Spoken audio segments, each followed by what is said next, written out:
서로 한 절씩 교독합니다.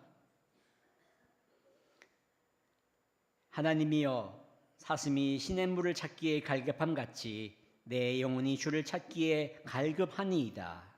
내 영혼이 하나님 곧 살아계시는 하나님을 갈망하나니 내가 어느 때에 나아가서 하나님의 얼굴을 배우리까. 사람들이 종일 내게 하는 말이 내 하나님이 어디 있느뇨 하오니 내 눈물이 주야로 내 음식이 되었도다. 내가 전에 서기를 지키는 무리와 동행하여 기쁨과 감사의 소리를 내며 그들을 하나님의 집으로 인도하였더니 이제 이 일을 기억하고 내 마음이 상하는도다. 함께 봉독합니다.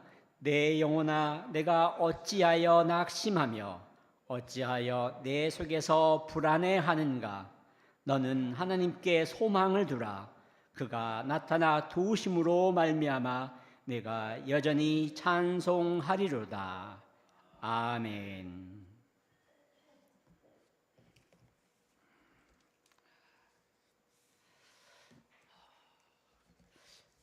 한 주간 평안하셨습니까? 예. 벌써 8월의 마지막 주일입니다. 날짜로만 보자면 이제 올해도 얼마 남지 않았습니다. 그렇죠? 4개월만 지나면 2023년도가 끝나고 2024년을 맞이하게 됩니다. 하지만 여러분, 이 밖에 나가면 아직도 이 뜨거운 이 무더위와 폭염과 열기로 이 여름이 언제 가나 싶습니다. 뉴스를 통해서 들어보셨겠지만 이런 지금 우리나라가 겪고 있는 이런 폭염, 무더위, 이건 지금 우리나라만 겪는 상황이 아닌 것 같아요. 뉴스를 보면 전 세계가 지금 이상기후로 또 폭염으로 고생하는 사람들을 많이 보게 됩니다. 그런데 비가 오지 않는 폭염이 계속되면 사람만 지치고 힘든 것이 아닙니다. 물을 얻지 못하는 가축들이나 짐승들도 힘들고 심지어 풀과 나무들조차 힘이 든다고 합니다. 햇살은 뜨거운데 물이 부족해서 풀과 나무들이 제대로 자라지 못하면 자연 환경이 파괴되고 또 열매가 사라져서 가축들이나 짐승들이 먹을 물과 양식을 얻지 못해서 죽어간다고 합니다. 이처럼 세상의 모든 만물들이 생명을 유지하기 위해서 반드시 필요한 것이 물입니다. 우리가 물을 찾는 이유는 바로 목마르기 때문이죠. 아마 여기 계신 분들도 물 안 먹고는 살 수 있는 분들이 없을 것이라 생각을 합니다. 목마름과 배고픔과 같이 이 목마름은 우리 생명을 유지하기 위한 사인이기도 해요. 우리 육신이 보내는 사인입니다.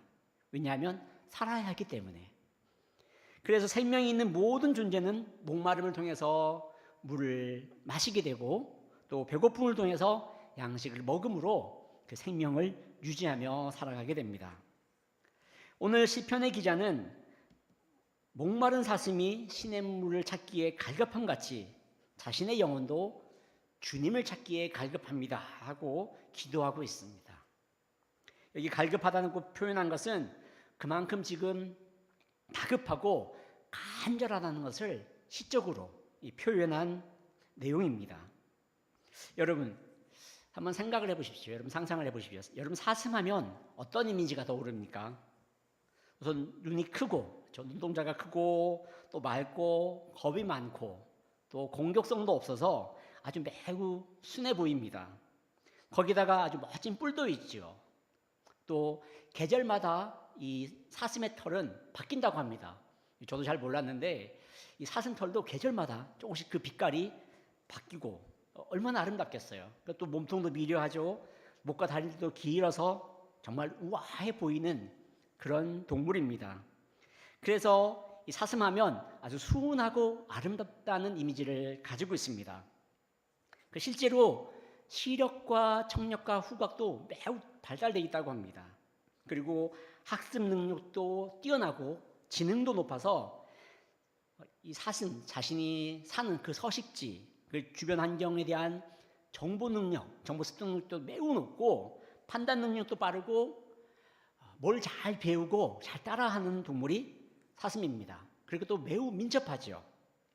그래서 이 고대로부터 동서양을 막론하고 이 사슴을 아주 신성한 동물로 여겨왔습니다. 그리고 심지어 동화책에도 아주 자주 등장을 해요. 그래서 어린 아이들조차도 사슴하면 귀엽고 예쁘고 사랑스러운 그런 동물로 기억을 합니다. 성경에는 이 사슴을 민첩함, 그리고 아름다움과 풍요로움, 사랑과 화평의 상징으로 비유하는 말씀을 볼 수 있습니다. 특별히 여러분 아가서에서는요, 이 사슴을 아름답고 사랑스러운 자신의 연인을 비유할 때 사슴에 비유해서 고백을 하고 있어요. 그런데 오늘 시편의 기자는 왜 자신의 영적인 목마름과 갈급함을 사슴의 목마름과 비유하면서 지금 간절히 하나님을 찾고 있을까요? 그것은 이 우아한 겉모습과는 달리 사슴에게는 아주 치명적인 단점이 있기 때문이랍니다. 그게 뭐냐면 사슴은 물이 없으면 단 하루도 제대로 살 수 없는 동물입니다. 사슴은 하루 평균 20에서 30리터의 물을 섭취해야 한다고 합니다. 이렇게 많은 물을 섭취하는 이유가 이 사슴의 이 식도가 아주 얇은 비닐막 같이 생겨가지고 물을 정기적으로 먹어서 이 수분을 공급하지 않으면 그 식도가 말라서 달라붙어 버립니다. 이 마르게 되면 그때는 사슴이 아주 타는 듯한 고통을 느낀다고 해요. 이 사슴이 아주 높은 아주 특유의 고음을 잘 내는 이유도 이 식도가 매우 얇은 비늘처럼 생겨서 그런데 주기적으로 충분히 수분을 섭취해줘야 살 수 있는 동물이 바로 사슴입니다. 이 사슴의 이런 습성을 잘 아는 사자나 하이에나 같은 천적들은 사슴이 물을 마시러 오는 그 우물 곁에 늘 매복을 하고 지키고 있습니다. 왜냐하면 사슴이 주기적으로 물을 먹으러 오는 것을 알기 때문이죠. 하지만 상대의 공격에 대항할 만한 정말 날카로운 사나운 이빨이나 발굽 이런 것들이 없는 사슴은 곧바로 물가로 오지 않습니다. 멀리서부터 그 물가를 잘 살펴보고 있는 거예요. 어디에 천적이 숨어 있는가, 어디에 사냥꾼들이 숨어 있는가, 그리고 자신의 청각, 후각, 그리고 아주 시각으로 아주 잘 살펴보아서 조심스럽게 우물가로 다가옵니다. 신할가 근처에서 만약에 천적을 발견한다 그러면 바로 오지 않아요. 기다립니다. 천적들이 물러가기를 기다리거나 아니면 천적들이 먼저 움직이기를 기다리는 거예요. 그래야 피하기도 하고 혹은 그것을 좀 더 조심스럽게 다가가서 물을 먹을 수 있기 때문입니다. 사슴이 이 타는 갈증, 목마름이 갈증이 정말 최고조에 이르면 그때는 사슴이 먼저 아주 조심스럽게 조용하게 우물가로 다가갑니다.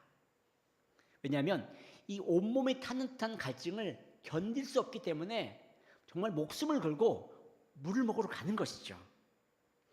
그래서 이 사슴의 갈급함, 사슴의 목마름은 단순히 어떤 목마름과 갈증을 해결하기 위한 것이 아니라 물 없이는 살 수 없는, 하루라도 견딜 수 없는 그 죽음과 같은 고통에서 벗어나기 위한, 생존을 위한 갈급함입니다.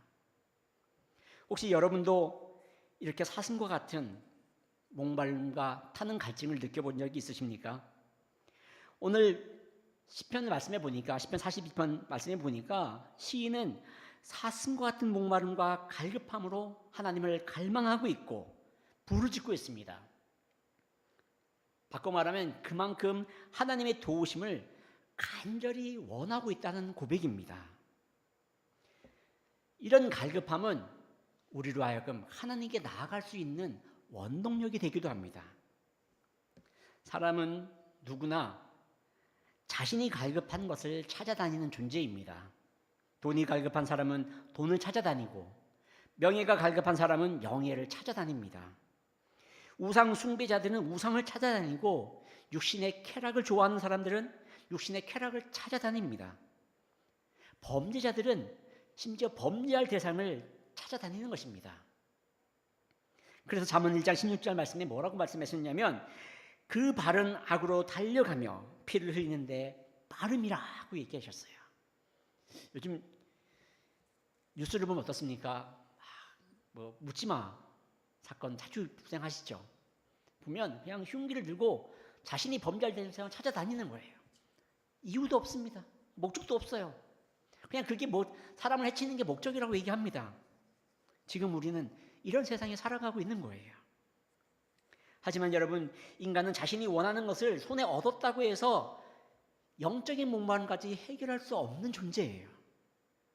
왜냐하면 우리가 먼저 하나님을 버렸기 때문입니다.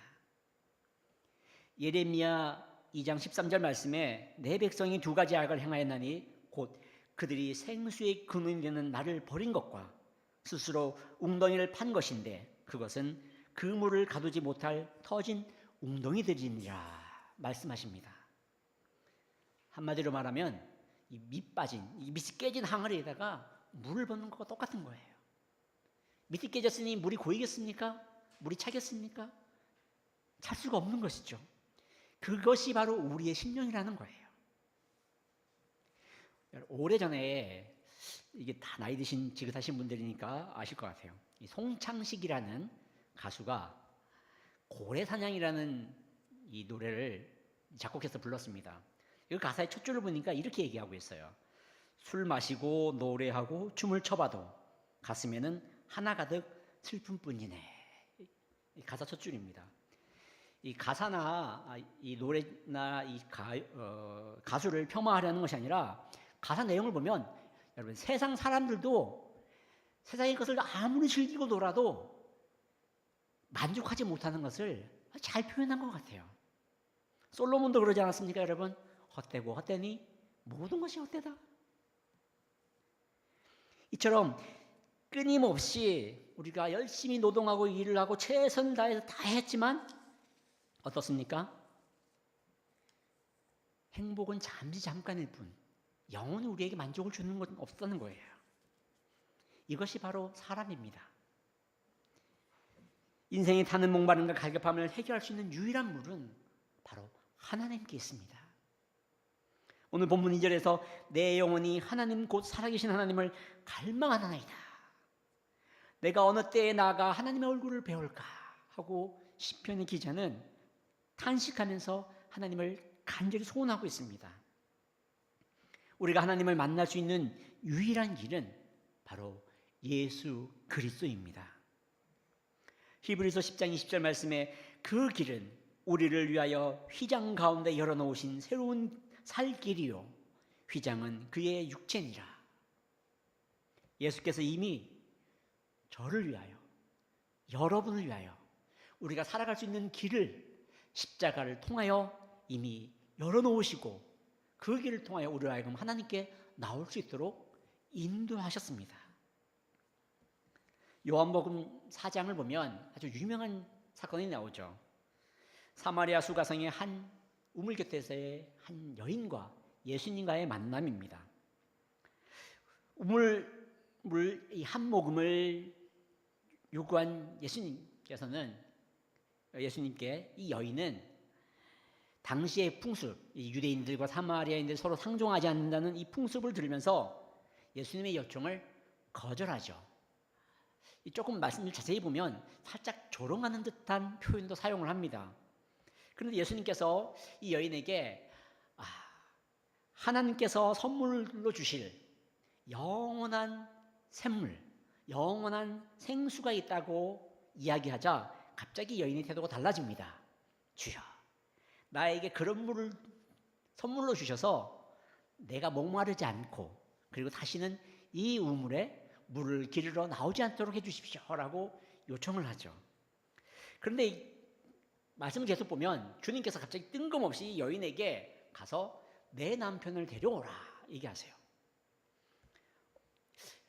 여인이 적지 않게 당황을 합니다. 주여, 나는 남편이 없습니다. 그리고 계속 이어지죠. 맞다. 네 남편이 5이 있지만 지금 있는 남편도 네 남편은 아니야. 그러니까 갑자기 여인이 대화를 바꿉니다. 우물에서 시작해서 대화가 예배로 넘어가게 되죠. 어떤 분들은 이 남편을 데려오라는 예수님의 그 요청에 이 여인이 대화를 회피하기 위해서, 자신의 어떤 부끄러움과 창피함을 회피하기 위해서 예배로 말씀을 바꿨다라고 얘기하는 분이 계시는데, 저는 좀 다르게 시선을 봅니다. 말씀을 자세히 보면 예수님께서는 처음부터 그곳에 가셔서 그 여인을 기다리고 계셨어요. 왜냐하면 이 여인의 갈급함을 해결하기 위한 유일한 방법은 새로운 남편, 새로 시집가고 장가가서 새로운 남편을 얻는 것이 아니라 하나님을 만나야 이 여인의 갈급함이 영원히 해결된다는 것을 알려주기 위해서 그곳에 가 계셨던 것입니다. 성도 여러분, 인생의 목마름은 하나님을 만나야 해결할 수 있습니다. 잠언 8장 17절 말씀에 나를 사랑하는 자들이 나의 사랑을 입으며 나를 간절히 찾는 자가 나를 만날 것이니라 말씀하십니다. 하나님을 만날 때 우리 영혼은 모든 죄와 얽매임에서 그리고 목마름에서 벗어날 수 있습니다. 그리고 참된 자유를 누리게 됩니다. 요한복음 4장 28절 이하의 말씀을 보면 이 여인은 이제 자신의 영둥이를 버려두고 동네로 뛰어들어갑니다. 그리고 동네 사람들에게 이렇게 얘기죠. 와보라, 나의 모든 처지를 아는 선지자가 나타났다. 자신의 그동안 부끄러움과 수치 때문에 사람들 앞에 나서지 못하는 그 모든 것을 벗어버리고 자유하게 되었어요. 자신의 목마름과 갈증이 해결되었기 때문에 자유를 얻게 된 것입니다. 오늘 저와 여러분에게도 이런 은혜가 있기를 간절히 기도합니다. 앞서 말씀드린 것처럼 신의 물을 찾는 사슴 앞에는 수많은 천적들과 장애물이 있습니다. 우리 인생도 마찬가지예요. 장애물은요, 누구에게나 있습니다. 사슴의 뿔을 노리는 사냥꾼일 수도 있고, 또 사슴 살찐 삼수를 잡아먹기 위한 맹수들도 그 자리에 있을 수 있어요. 어디 그뿐이겠습니까? 그 물속에는 악어가 숨어 있을 수도 있어요.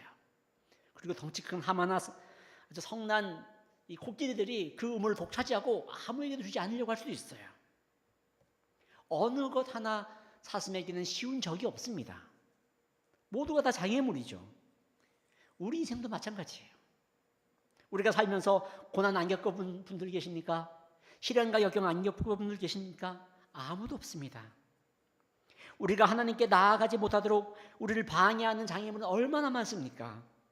때로는 사람과 환경이기도 하지만 또 때로는 무기력하고 게으른 우리 자신이기도 합니다. 고난과 시련 없이 늘 평안한 인생은 아무도 없어요. 고난과 시련이 없는 곳, 그 유일한 곳은 바로 공동묘지밖에 없어요. 죽은 자에게는 고난과 시련이 있을 수가 없습니다. 하지만 여러분, 살아있는 모든 생명이 있는 모든 것들은 고난과 시련과 역경과 장애물이 반드시 존재합니다. 세상에 움직이는 모든 것들은 장애물을 만나게 돼요. 살아있기 때문에 우리가 장애물을 만나게 됩니다. 이 3절을 보면요, 여러분, 시인은 이렇게 얘기하고요. 사람들이 하나님이 어디 있느냐고 자기를 하루 종일 조롱한다고 고백하고 있습니다. 이게 어디 있느냐 히브리어 아예는 있었어요. 있지만 안 보이는 게 아니에요. 처음부터 없었던 거예요. 다시 말하면 하나님이 야 너의 하나님 어디 있어? 이 말은 하나님은 처음부터 없었어. 너 왜 거짓말해? 너 왜 사기쳐? 이 말하고 똑같은 거예요. 그런 조롱을 하고 있다는 거죠. 얼마나 마음이 찢어지고 속이 상하겠습니까? 시편 14편 1절을 말씀해 보니까 하나님이 없다고 하는 사람이 세상에 가장 어리석다고 했어요. 근데 그들을 알지 못하는 거예요. 왜냐? 하나님을 모르기 때문입니다. 하나님을 모르기 때문에 조롱하는 거예요. 그런가 하면요, 여러분, 4절을 말씀해 보니까 시편의 이 시인은 예전 일을 추억하면서 자신이 지금 무기력하게 처져 있는 모습을 발견하고 탄식합니다. 내가 전에 성의를 지키는 무리와 동행하여 기쁨과 감사의 소리를 내며 그들을 하나님의 집으로 인도하더니 이제 이 일을 기억하고 내 마음이 상하는도다. 우리말 성경을 본문을 이렇게 번역을 했습니다. 지난 날들을 생각해 보면 내 영혼을 토해내지 않을 수 없습니다. 내가 많은 사람들과 함께 그 행렬을 이끌고 하나님의 집으로 가며 명절을 지키러 가는 사람들 사이에서 기뻐 외치며 찬양하였습니다. 다시 말하면 내가 하나님께 예비하고 즐겁게 찬양하는 그런 기쁨을 다 어디 가고 지금 내 삶이 무기력해져 있다는 고백이에요. 우리가 인생을 살다 보면 작은 일에도 가슴을 졸일 때가 있습니다. 그렇죠? 반면에 큰 일을 당하기도 당당할 때가 있어요. 그건 아무도 아니야 이렇게 말할 때가 있습니다. 어제도 저희 처가댁 이모님이 교통사고를 다니셨는데 좀 크게 당하신 것 같아요. 그래서 막 사방장 여기저기 전화 오고 당황스러웠습니다. 그런 일들은 우리 앞에 늘 있는 것이죠. 우리 삶이 무기력해서 절망의 늪으로 빠져드는 이유는 바로 우리 마음이 낙심하여서 근심과 염려가 가득하기 때문입니다. 그래서 잠언 12장 25절 말씀에 보니 근심이 사람의 마음에 있으면 그것으로 번뇌하게 된다고 고백하였어요. 믿음이 있다고 해서 아무런 근심과 염려가 없이 살아가는 사람은 아무도 없습니다. 성도인 우리 역시 살아가면서 사람들로부터 멸시와 조롱을 당하기도 하고 때로는 그로 인하여 마음이 상하기도 하고 계획된 일들이 뜻대로 되지 않아서 내가 정말 죽으라고 열심히 기도했는데 그 기도가 내가 원하는 대로 이루어지지 않아서 낙심되거나 근심하고 염려할 때가 있습니다.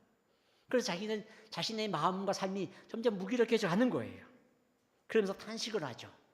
에휴, 그래 인생은 뭐가 있나 에휴 이러면서 탄식하게 됩니다.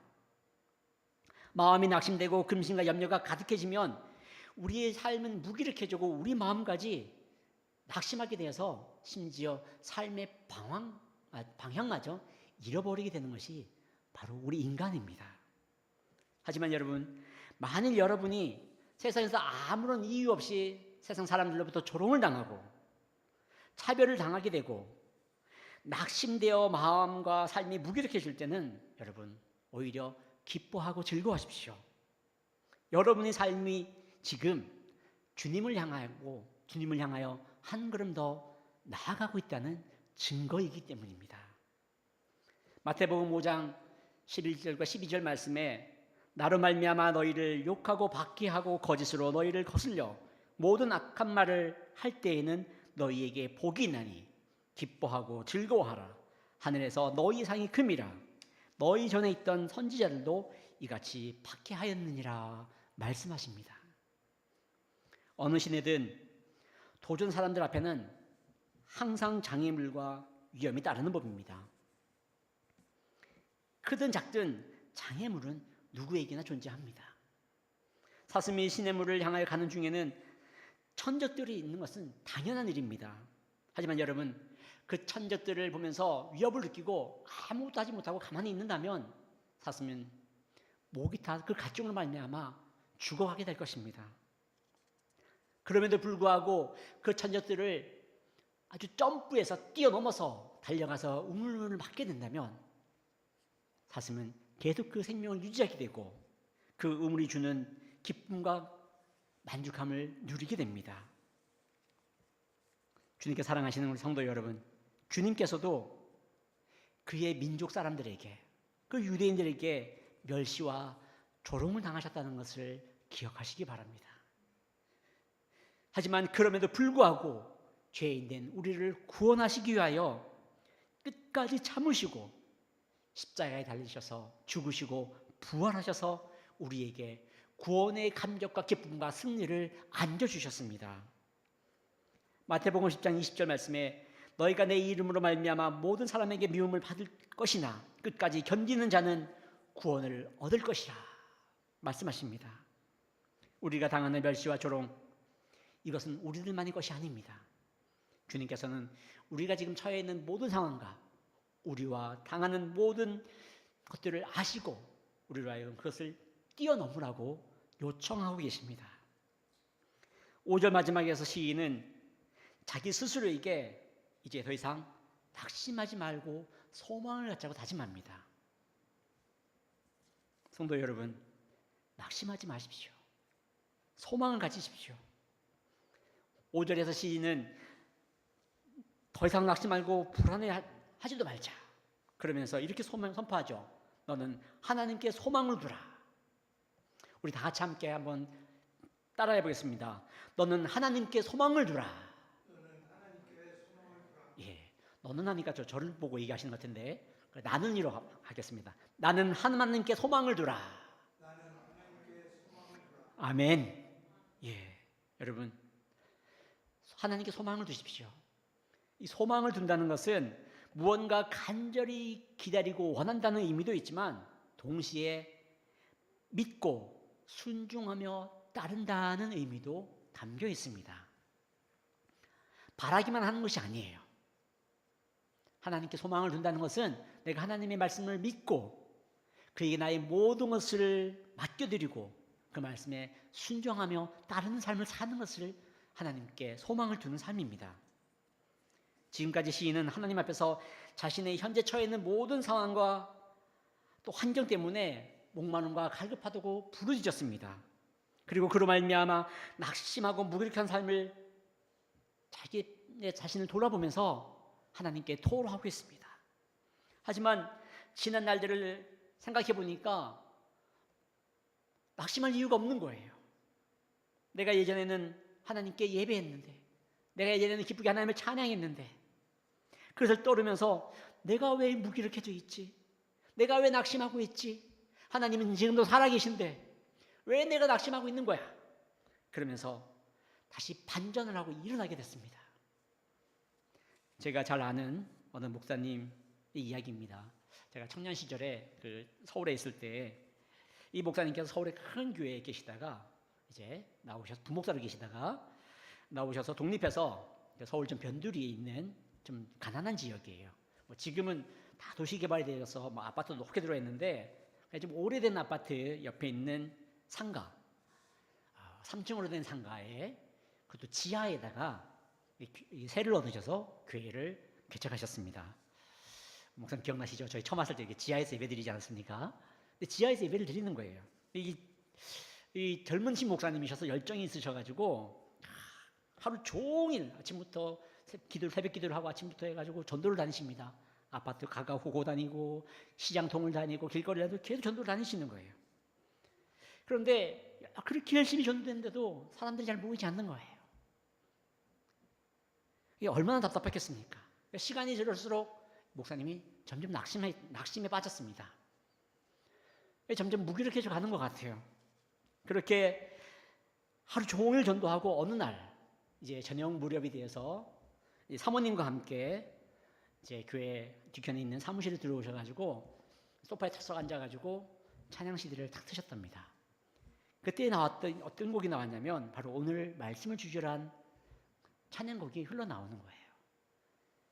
근데 이제 후렴에 보면 내 영혼아 내가 어찌하여 낭망하느냐 내가 어찌하여 불안해하는고 너는 너의 하나님을 바라라 너를 도우시는 살아계신 하나님을 바라라 하나님을 찬양하라 이 가사가 쫙 흘러나오는데 순간 이 목사님께서 그래 내가 왜 낙심하고 있지? 내가 왜 불안해하고 있지? 내가 왜 이러고 무기력해져 있는 거야? 하는 생각이 들었답니다. 그 순간에 이 목사님은 기타를 꺼내 들고 사모님과 함께 틈날 때마다 그냥 무기력해질 때마다 지칠 때마다 찬양을 하셨다고 합니다. 찬양하고 기타 메고 들고 뛰고 춤을 추며 찬양하셨대요. 물론 지금 목회를 잘하고 계십니다. 성공한 목회가 아니라 열심히 잘하는 목회를 하고 계세요. 사랑하는 성도 여러분, 목마른 사슴이 시냇물을 포기하지 못하는 이유는 그 시냇물이 자신의 생명을 살려주기 때문입니다. 만일 눈앞에 있는 천재들만 본다면 낙심하게 되죠. 오늘 우리도 마찬가지입니다. 우리 눈앞에 있는 것들만 보면 낙심할 수밖에 없어요. 전도도 안 돼요. 예배 드리는 재미도 없어요. 기도해도 하나님 듣지 않는 것 같아요. 그럴 수 있죠. 그럼에도 불구하고 하나님은 살아계시고 여전히 하나님은 우리를 기억하고 계신다는 사실을 명심하시기 바랍니다. 하나님은 매일매일 하나님께 나와 그를 찾고 부르짖는 백성들의 기도를 결코 외면하지 않으세요. 우리 때에 이루어지지 않는다 할지라도 우리 다음에 또 다음에 그 기도가 반드시 열매 맺게 하십니다. 그래서 우리 속담에도 하나님은 스스로 돕는 자를 돕는다는 속담도 있지 않습니까? 시편 118편 7절 말씀에 여호와께서 내 편이 되사 나를 돕는 자들 중에 계시니 그로 말미암아 나를 미워하는 자들에게 보응하는 것을 내가 보리라 고백하고 있습니다. 말씀을 믿고자 합니다. 주님께서 사랑하시는 우리 동산숲교회 모든 성도 여러분, 하나님은 지금도 목마름으로 당신을 찾는, 당신을 예배하는 백성들을 기억하시고 그들을 축복하고 계십니다. 이사야서 55장 1절과 2절 말씀입니다. 오호라 너희 목마른 자들아 물로 나오라. 돈 없는 자도 오라. 너희는 와서 사 먹되 돈 없이 값없이 와서 포도주와 젖을 사라. 너희가 어찌하여 양식이 아닌 것을 위하여 은을 달아주며 배부르게 하지 못할 것을 위하여 수고하느냐. 내게 듣고 들을지어다. 그리하면 너희가 좋은 것을 먹을 것이며 너희 자신들이 기름진 것으로 즐거움을 얻으리라. 사랑하는 성도 여러분, 목마르십니까? 지금도 갈급하십니까? 하나님께 나오십시오. 하나님께서 여러분을 도우시고 계십니다. 기도하겠습니다.